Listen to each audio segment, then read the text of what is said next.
Now we will continue with our success stories, and I'm happy to introduce to those of you that were so involved in the EdiCitNet project to our guests from Andernach, a small city in the Rhine Valley, which in Germany is quite known as the edible city of Germany, with Kassel. So there's a small, between two smaller cities, there's a bit the discussion who were first in this issue. Anneli Karlsson is by training a soil scientist, soil scientist, soil scientist, with a background on pesticide research. So ecotoxicology is her background, and she comes from our city team in Andernach, and she was living lab coordinator of the living lab in Andernach. And Anneli, the floor is yours. Thank you, Ina. Hello, everyone. I'm really excited to be here today. I've tapped out of the EdiCitNet project for a time, and I'm really excited to be back for this conference. Yeah, I came into the project as the city team coordinator in 2020 in August. And most of you who know the conditions in Germany at that time was pre-COVID lockdown.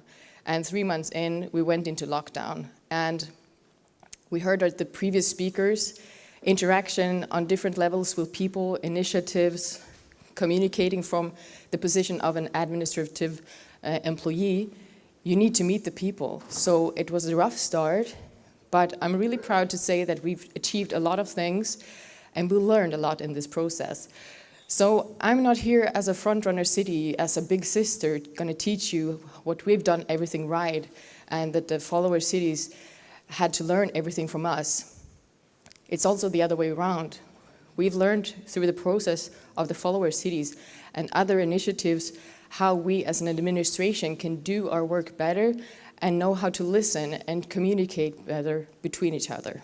So I'm going to go through a couple of highlights, and starting with that, the picture here is a sunchoke harvest we did with schools. We invited them to our community garden, and just as one of the highlights for the kids coming out after lockdown COVID, being outside is just one of the positive things that we've achieved during this project.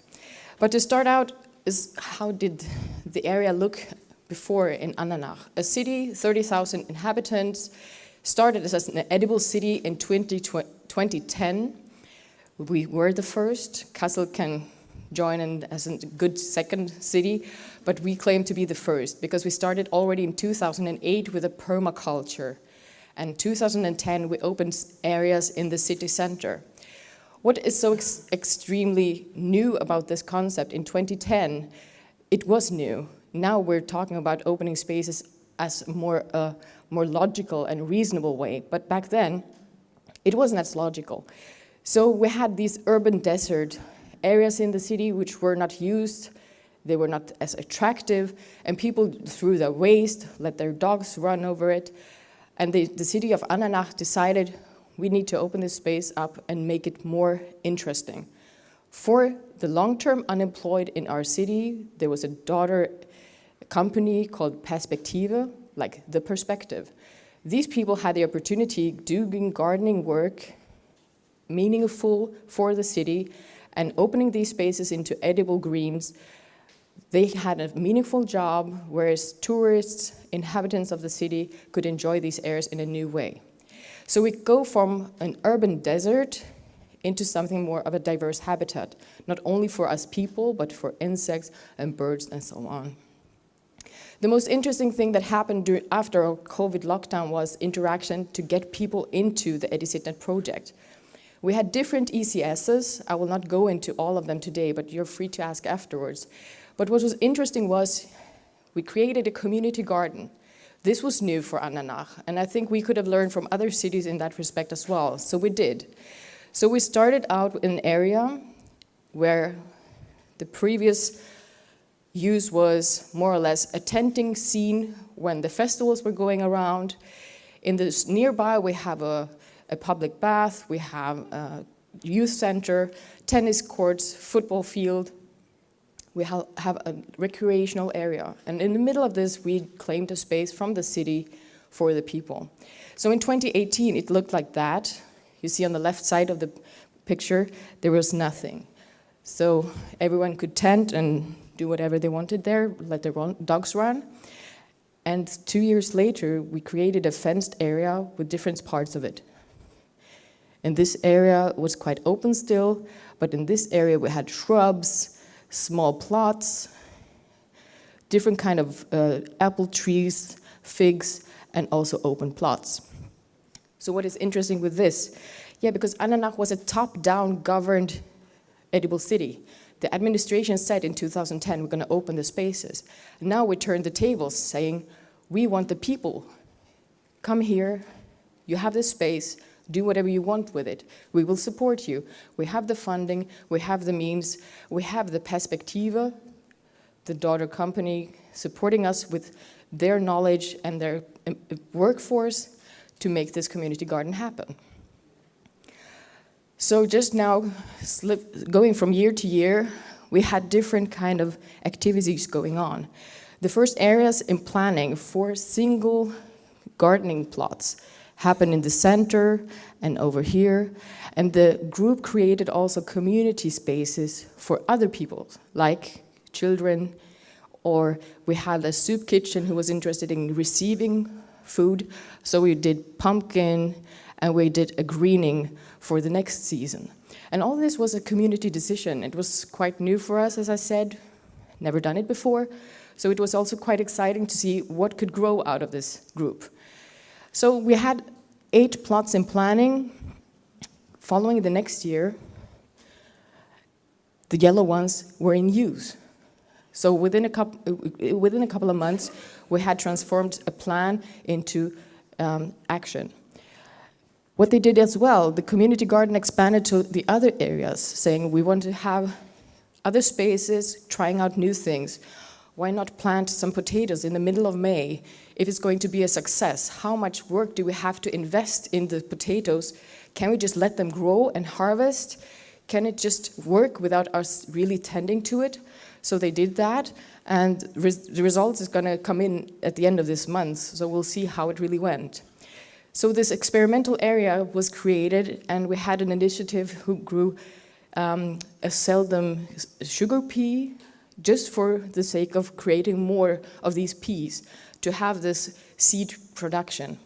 So all this happened in these spaces, initiatives on their own or personal ones. We have a diversity from refugee to judge. So we have a spectra, women and men, mixed families or singles.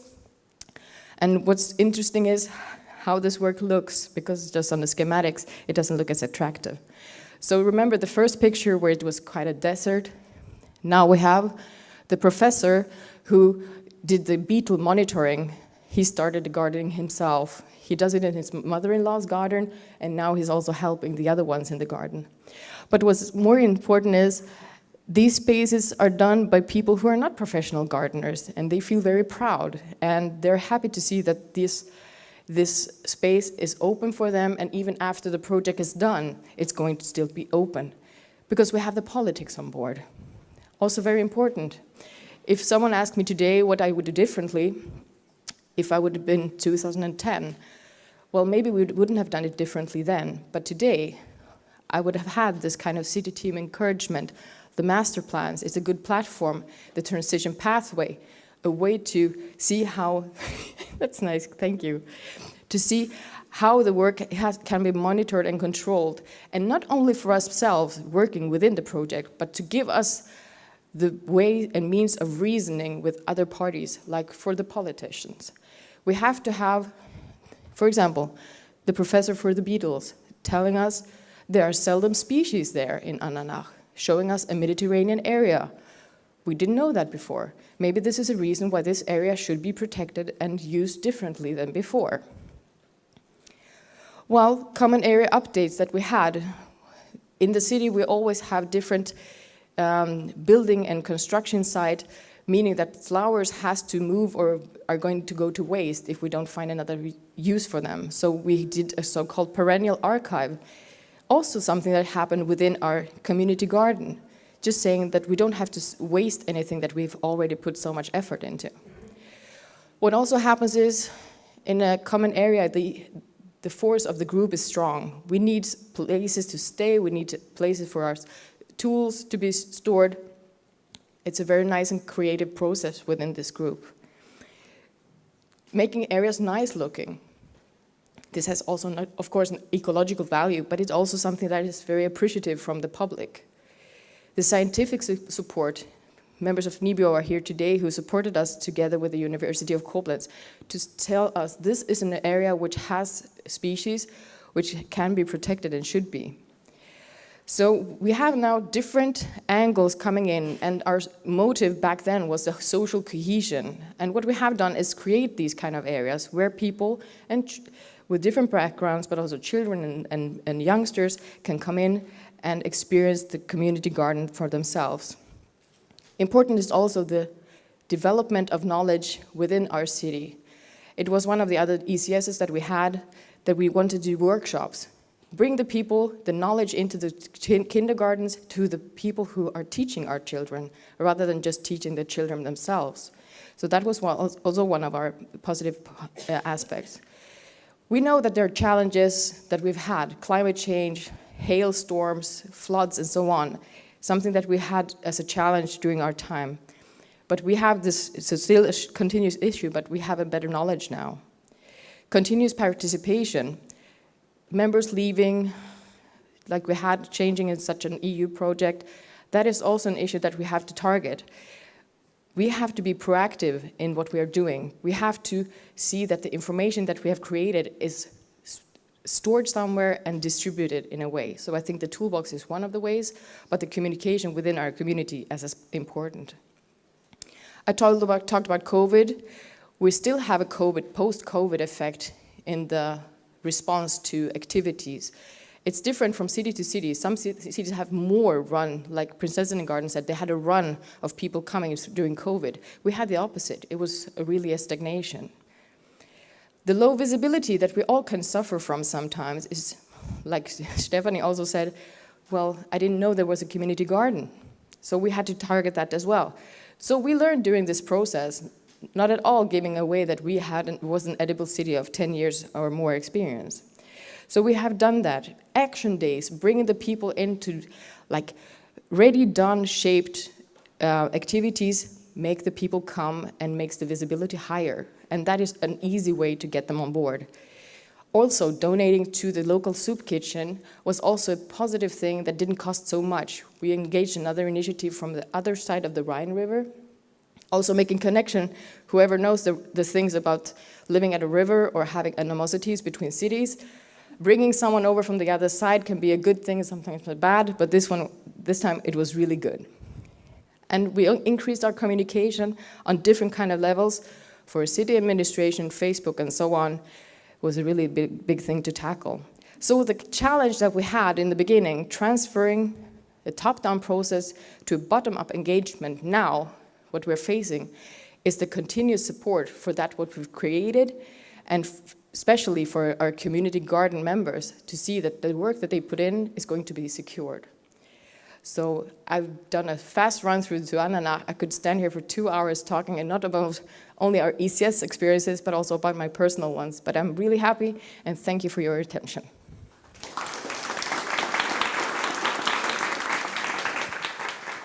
Thank you, Anneli. Yeah, there will be time for questions later. Yes, you know. Okay, so I'm happy to hand over the stage to our colleagues from Rotterdam. And this is a really nice story, because at the beginning we had the Municipality of Rotterdam very engaged in the project. And then during COVID, they stepped out of the project, and there we became the very important people in the project, the initiatives that are really doing edible city solutions, creating edible city solutions in the city of Rotterdam. And here, I'm happy to have you here, Nienke and Caroline, from different initiatives with different backgrounds, professional backgrounds as well. So, yeah, please give us some insights from the successes and, well, maybe also the challenges in Rotterdam. Who wants first? I start. Thank you. Yeah. We like to give you an update about working and developing our network.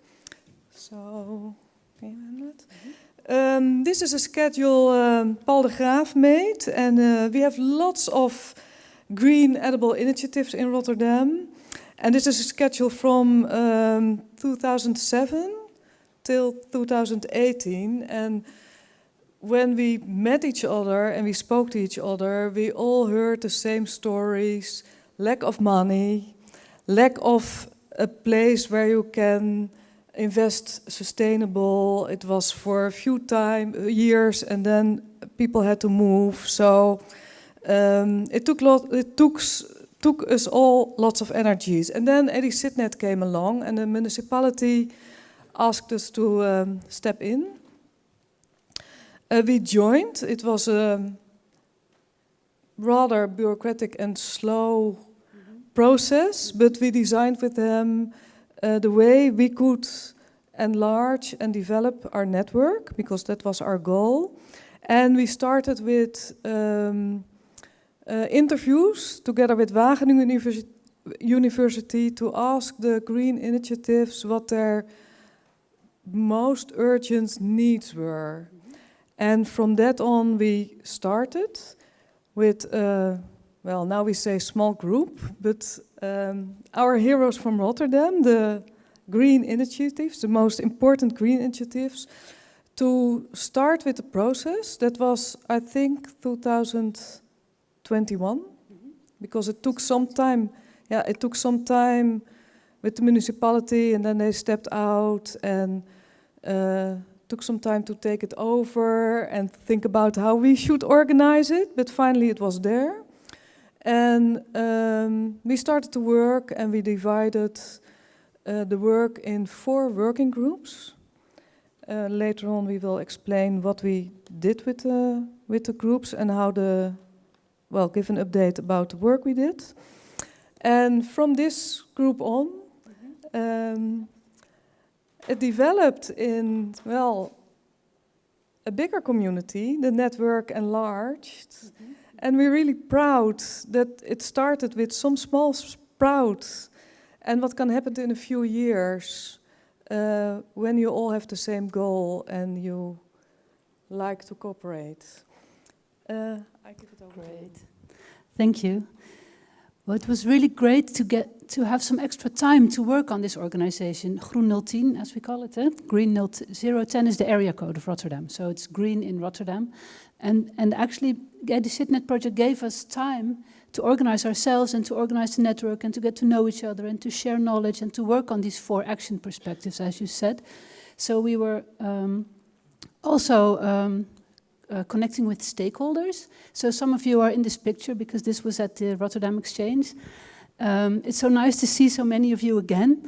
But what we do with these stakeholders meetings, we meet with the municipality, but also with the Nature Conservation Agency, with waterships, with housing boards. And it's interesting to meet all these different stakeholders that are in the field.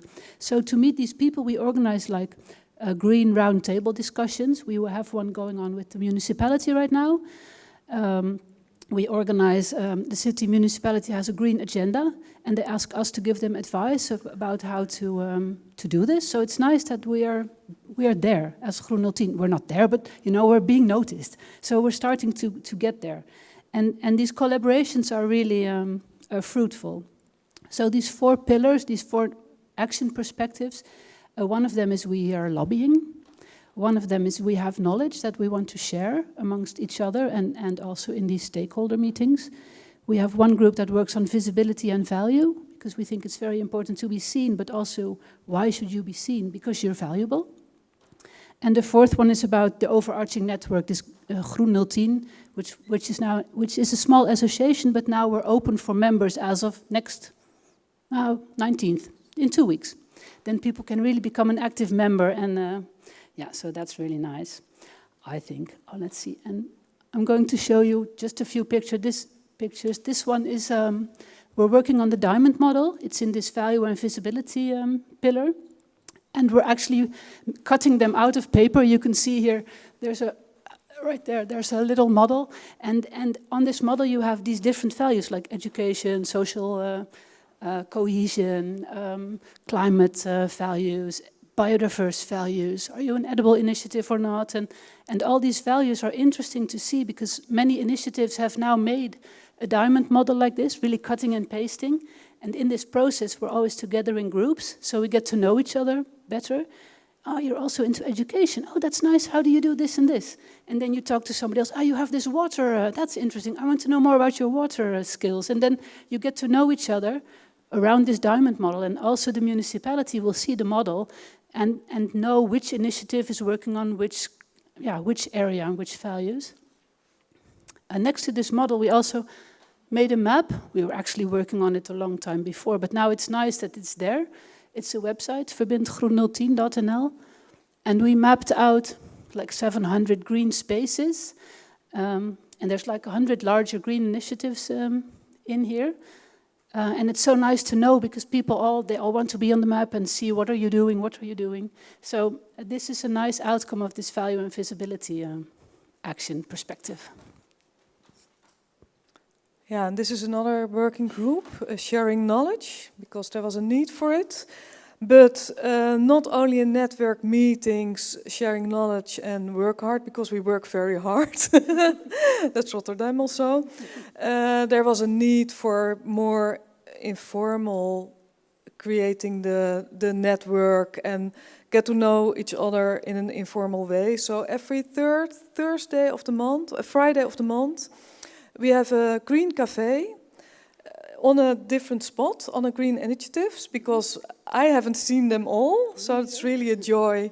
And every time there are different people, so this is really a wonderful thing to enlarge the network in a informal, pleasant way. That it's also, sometimes we forget the fun, the fun aspect, and enjoy it. The next.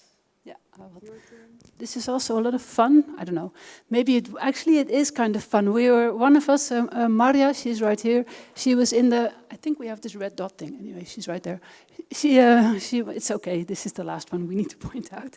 Anyway, she was in the council committee giving advice on biodiversity. So it's nice that they asked Groen 010, can you give us advice? How do you do it? How does it work out in the field with all these people? And there's more people sitting there next to her, and a lot of us are in the. They all wear the stickers since we have it now for a month or so, a couple of weeks. They're sitting on the side and telling actually the city council, that it's so important. Oh, thanks. Yeah, it's okay now. I think everybody knows now. Yeah, and this is actually what the lobby pillar is doing. Huh? So you want to tell about the next one? Yeah. Yeah, and I forget about the work group sharing knowledge. They also develop a website, develop it further, and they have a monthly newsletter.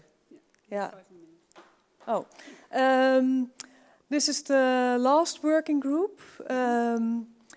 That's we name it umbrella organization. But beside that, in the process. There was one who came up with the National Park campaign, Rotterdam, and that's now their main. This is developing very fast, and in the meantime, the National Historical Museum had an exhibition, National Park Rotterdam, so they cooperate, and this enlarged the movement very fast. They go very fast, and it's really wonderful what they are created. And in the funding together. Yeah, and in the meantime, we are setting up this formal network organization, Groen 010.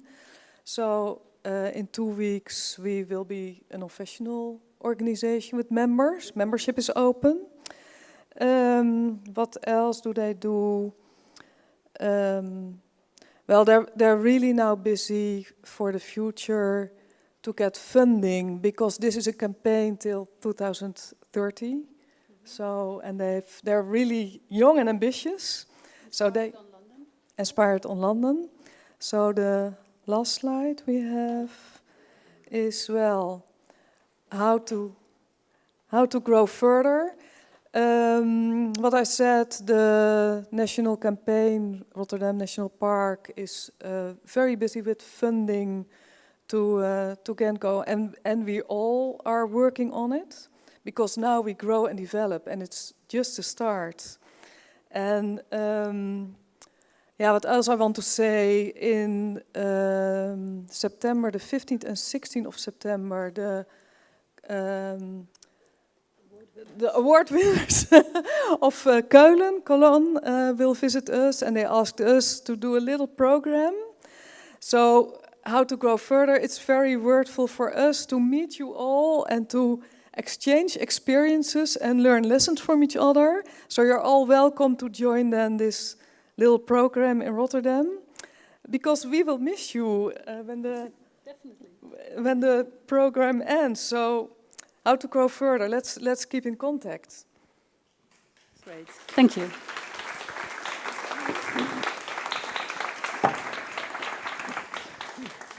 We have time for some questions. Yeah, we did our best. Yeah. Yes, are there questions?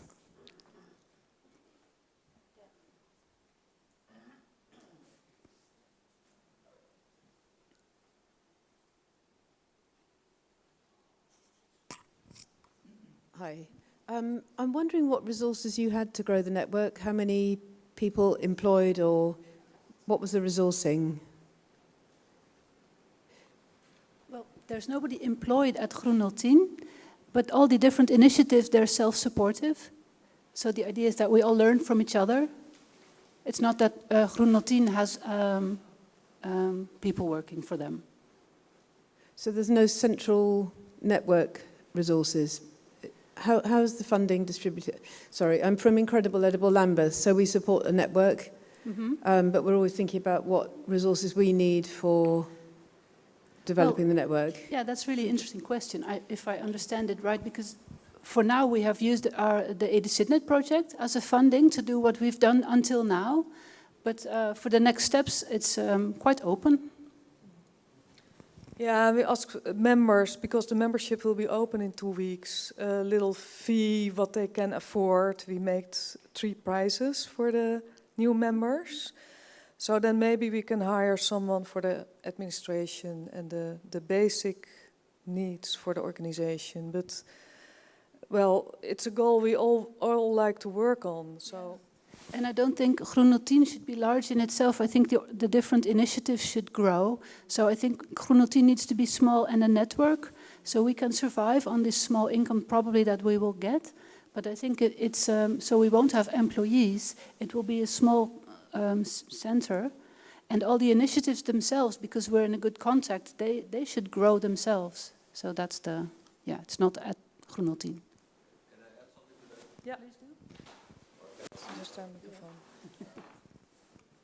Well, the idea is also that we, with the association, can cover its own basic costs from now on. But of course, just setting up the network, that's where EdiCitNet funding was very helpful. And then we will work project-based. And so a large part of what the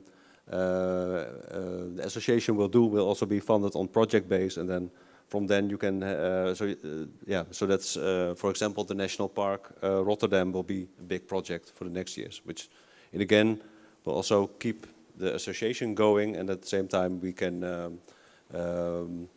once that's over, we can go back to the basic funding of our own members, hopefully. That's the idea. Yeah. Yeah, great, Nienke, Caroline, thank you for these insights. And I know that Paul will be in the debate into session more, so there will be more insights from Rotterdam. Thank you.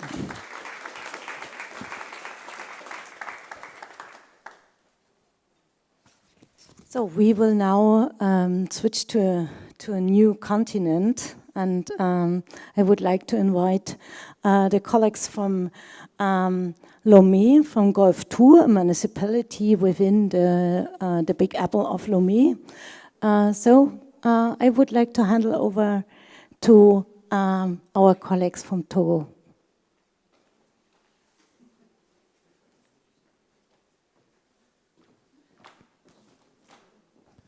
Thank you.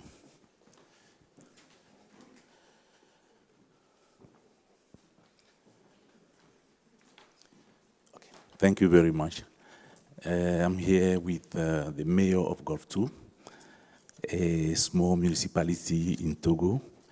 I'll give him the floor to say some few words before we do the presentation. Thank you. Thank you very much. Before we start presenting our master plan, j'aimerais exprimer toute notre gratitude à tous ceux qui ont œuvré pour que nous puissions intégrer ce projet très intéressant, EdiCitNet.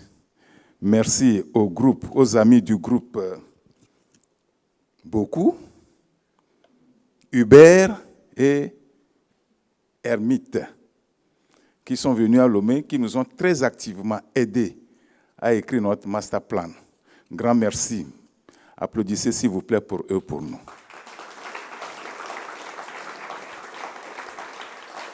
Au Togo, nous sommes au début de notre décentralisation, la communalisation.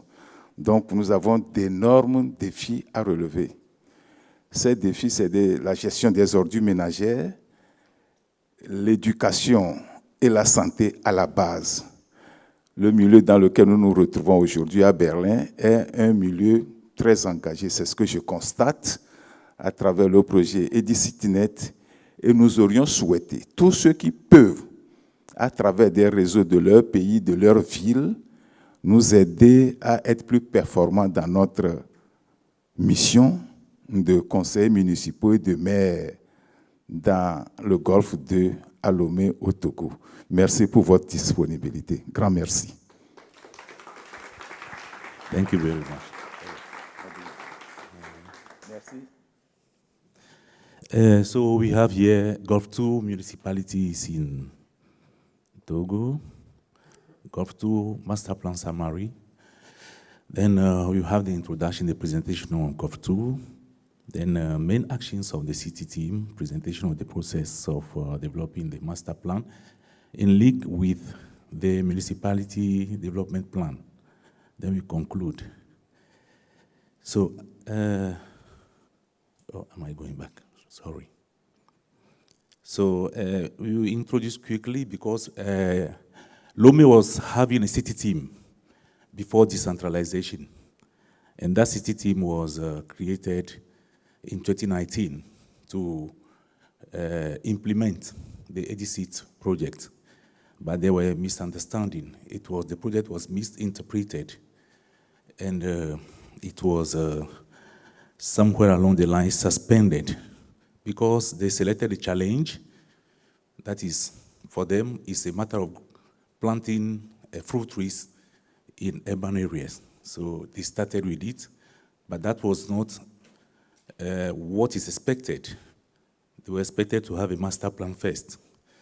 So the project wasn't going accordingly, and it was suspended. Then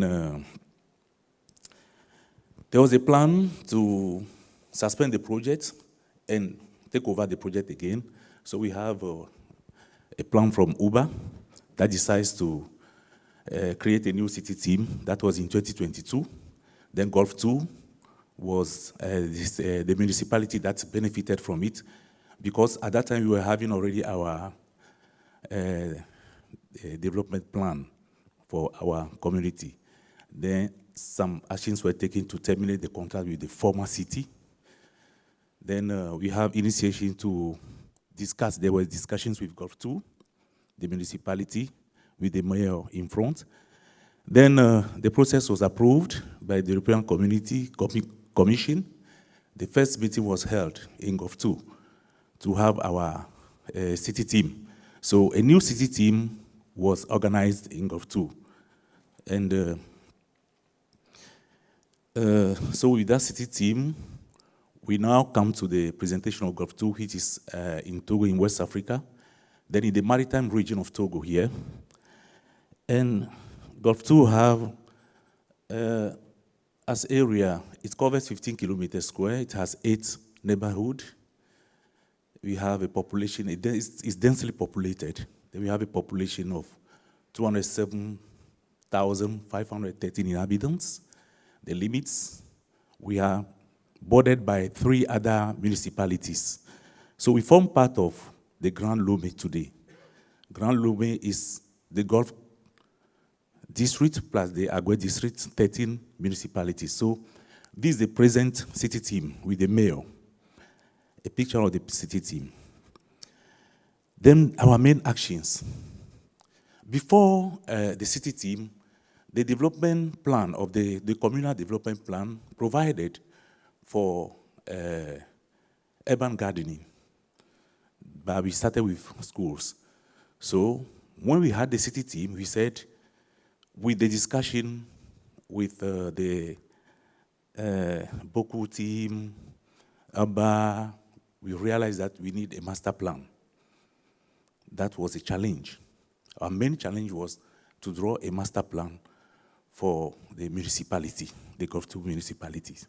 So we started with awareness raising because there were gardens in schools all over. We started planting gardens in schools with our development plan, but we had to hold on with instructions, have our master plan, add it to what we've already got so that we can have a powerful action on the field.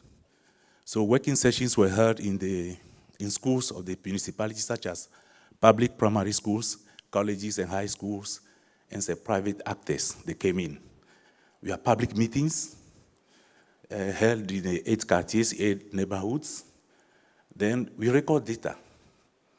For us to have our master plan, we had to record the data. The city team was enlarged. It covered almost all the 8 neighborhoods of Gulf 2. Then we have within the city team, we had area chiefs. We have community development committees. We have NGOs, associations. Every area has got a set of small city team. Then all those area teams meet now at the city council, at the municipality. So as we were moving ahead with discussions from Boku and the Ramite group, the Abba group, they decided to come because we were trying to work through Zoom conference, online. They said, okay, you shall come to Gulf 2 and give you the necessary directions or guidelines for a better master plan. So this is what we had. When they arrived, then we had a master plan development workshop at the Gulf 2 municipality. This is the mayor. You can have Martin, Nevelina, Milena, and the others, Max, in order to better understand and perceive the current state of the social challenges of the population. So everyone came. We had meetings, group meetings, sessions for 1 week. Then through those sessions and meetings, we got to understand that this is how we can go about our master plan, which was the main challenge. This meeting was held in April. In May. So we have May, and the deadline for us to submit our master plan was June ending. So we decided quickly to work out with a contractor. We decided to give a contract to someone to help us. The contractor came, but it came to a time he resigned, and the city team started information, writing, sending, then finally the master plan was, let's say, accepted. It was accepted, and we had a very, we said it was a a success for Gulf 2 because we managed in, let's say, 3 months to work out our master plan. So while we were trying to elaborate our master plan, the main document that also helped us was the Gulf 2 development plan that we had already. So within the Gulf 2 development plan, we had some about 20 edible solutions that were identified in the master plan, including 11 already contained in the municipal development plan. So we had 26 edible solutions, but 11 were already within the development plan. So we have already contained the PDC, we had the reforestation of fruit trees along the roads and in public spaces, creation of school canteens. Those were in our development plan. Then we are raising awareness on household waste management, wastewater management, promotion of eco-zone toilets in some houses, organization of municipal trade days, development of 3 hectares of low lands for sustainable urban agriculture for the benefit of young people, the development of rainwater, drainage works. Then we have all these that were already in our development plan. We were planning for it. Then we have the 50 new edible solutions added to the master plan, installation of vegetable gardens in schools and public spaces. Because we've realized within the Gulf 2 municipality, we don't have a large space to have a farm, an urban agricultural, a big urban agricultural activity. But in schools, we have space, we have space.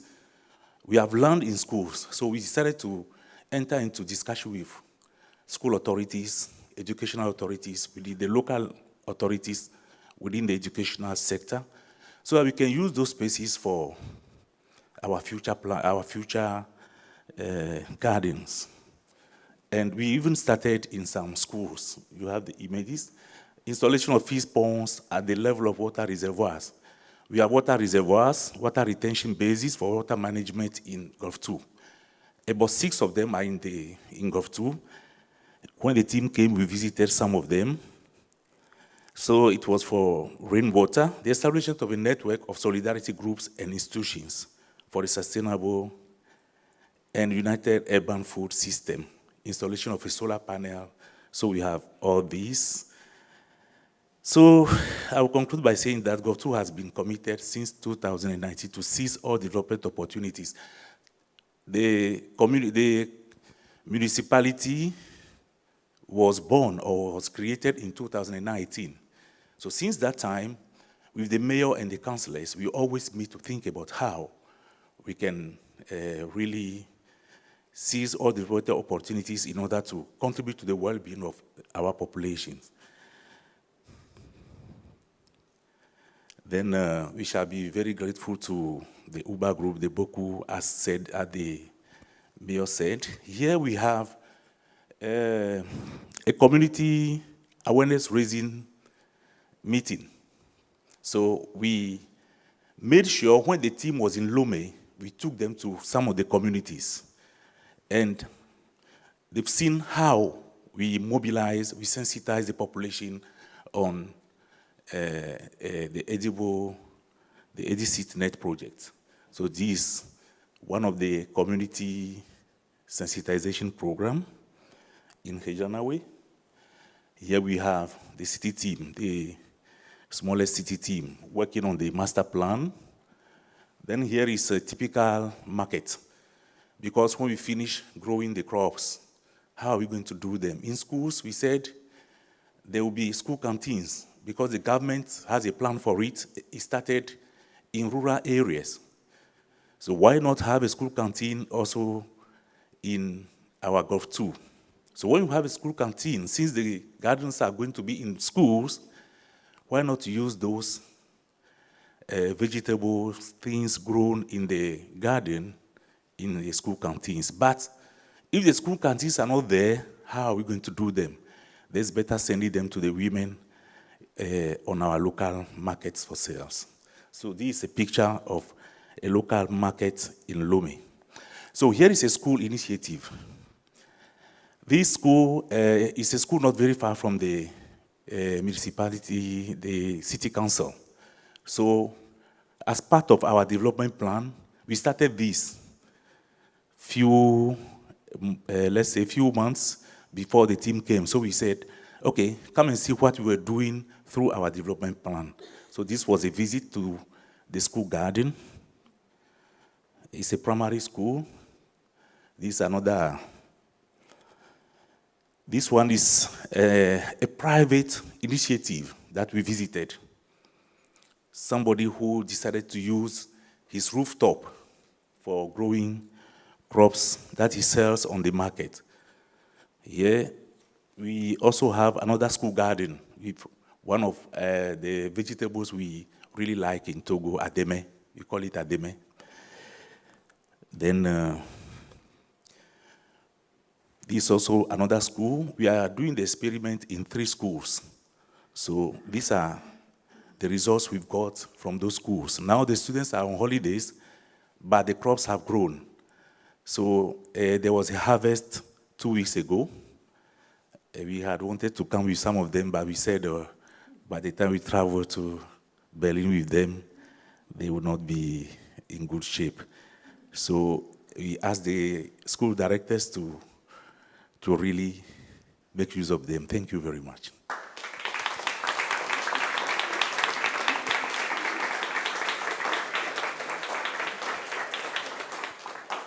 Okay. Thank you so much. We have time for a question or 2, maybe. No question? Over there, yeah. Over there. Jose. Yeah, but maybe we don't understand. If please, better with microphone. I'm interested to hear about the water collection, because it was on the list one of the measures. How do you collect water? What measurements you use? In what technical ways you are? Yeah, we do it. We have water retentions all over the municipality. About 5 of them are working to full capacity. That is, we connected all the gutters into the water retention basins. So when it rains, instead of having bigger floods, the water goes into the retention basin. So now we would like to work around the water retention basins, then maybe have a garden near the water retention basin so that in dry season we can use the water in the basin to. It's something that is very big. It's a very big. I've not got the capacity, but there are very big retention basins that we have within the municipality. Then, with people in homes, they have their tanks. They collect rainwater. So we would like to make use of all those water within dry season to irrigate, to water our products. So the private people also collect from the rooftops, or? Yeah, from the rooftops. Mm-hmm. We collect from the roads. They collect from the rooftops. Okay. Yes. Cool.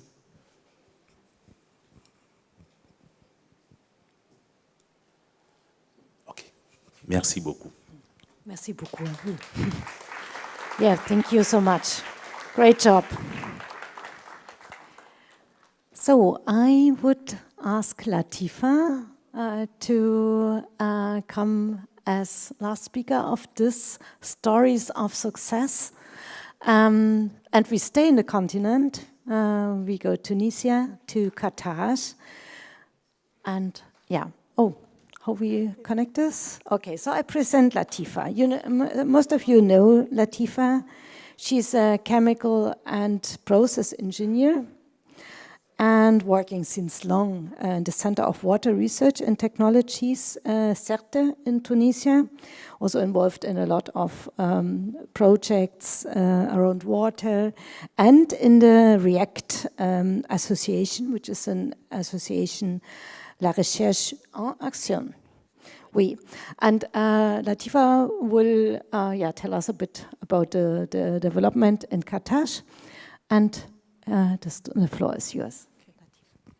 Thank you very much. So it is, in fact, a letter sent from Carthage to Berlin. It is, the title, it is Experiences Gained and Lesson Learned by Hayat Bayouth, the former mayor of Carthage, and Boubacar Houmen, professor volunteer at Carthage City. So Carthage is located 20 kilometers northeast of the capital Tunis, and the municipality of Carthage covers a total surface area of 640 hectares, 60% of which are designated as non-constructible zones, as they contain archaeological remains classified on UNESCO's World Heritage List.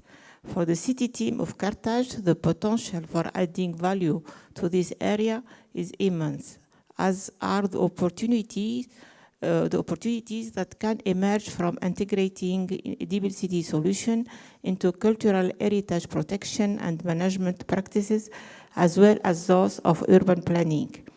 By unlocking the associated co-benefit and moving beyond siloed approaches, we believe that innovative edible city solution heritage links will help achieve several of the Agenda 2030 goals. So based on this observation and with the support of REACT, which is the hub of Carthage to support the municipality in the EdiCitNet project, but also with the national and international volunteer and expert, also within the consortium, and our partners from the University of Boku and Brighton, we succeeded in co-designing and drawing up the first master plan for the city of Carthage, in which existing and future edible city solutions are spread across the entire communal territory and at different scales of the historic and contemporary urban landscape. At the same time, a well-illustrated advocacy note explaining the participatory approach followed and the scenarios co-developed by the city team and its partners was drafted and formatted in order to share our thoughts and argue our proposals with national, regional authorities and UNESCO representatives.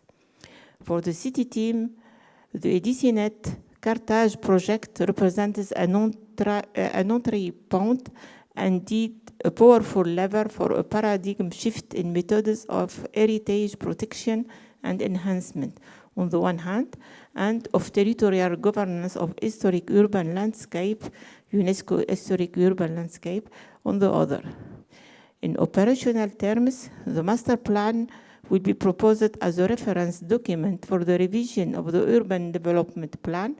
Its adoption will make it possible to first, identify Carthage as a World Heritage City pioneering the integration of edible solutions into the process of protecting and enhancing archaeological sites. Secondly, improve the well-being of local residents by strengthening social cohesion and promoting the local green and blue economy to generate decent jobs. And third, to develop international partnership projects as part of the UN Habitat World Urban Campaign. The experience gained and lesson learned in terms of sharing experience and lesson learned from our participation as a follower city within the EdiCitNet network, we have retained the following 4 points.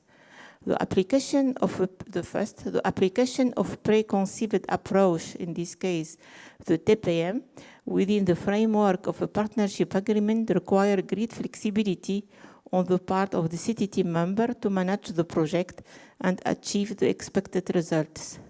The support provided by the hub and the expert engaged on a voluntary basis also reinforces the resilience of the wall in the face of cascading crises such as those we experienced and which strongly marked the progress of the project.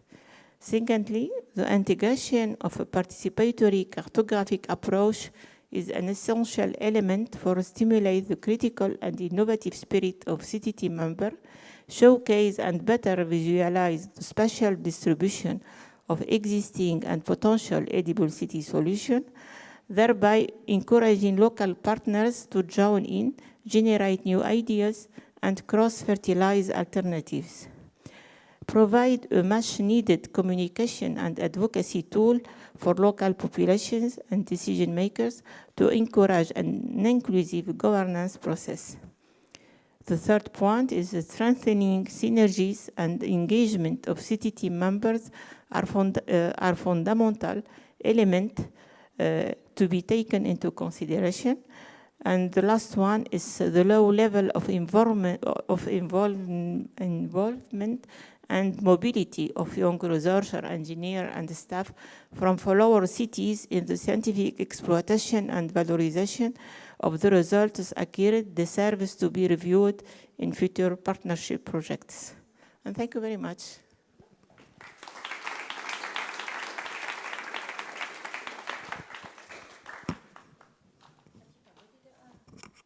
Questions regarding the process in Carthage?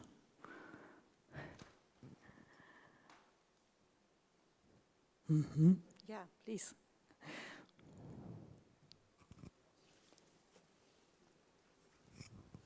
Hi, thank you very much. I think there's a really fascinating example here of the possibility to integrate food production and national heritage sites like the UNESCO, which I'm not sure I came across so much as there's no pictures to see. It's really quite amazing when you're there. What do you see as the next steps in order to bridge the UNESCO heritage site with your food strategy that you've come up with in Carthage? Thank you. So, as I said, with this master plan, we also developed the advocacy document with University of Brighton, and we would like to use this document in order to push little the UNESCO administration in Tunisia, at least, and also all stakeholders in the way of valorization of this all this area, all this protected area. And also maybe we will ask for support from the consortium to be also there with us and to push with us in order really to make the difference and to make one step more to the implementation, to the realization. Thank you. Yeah, great. This was, so now this session with the stories of some of our EdiCitNet cities.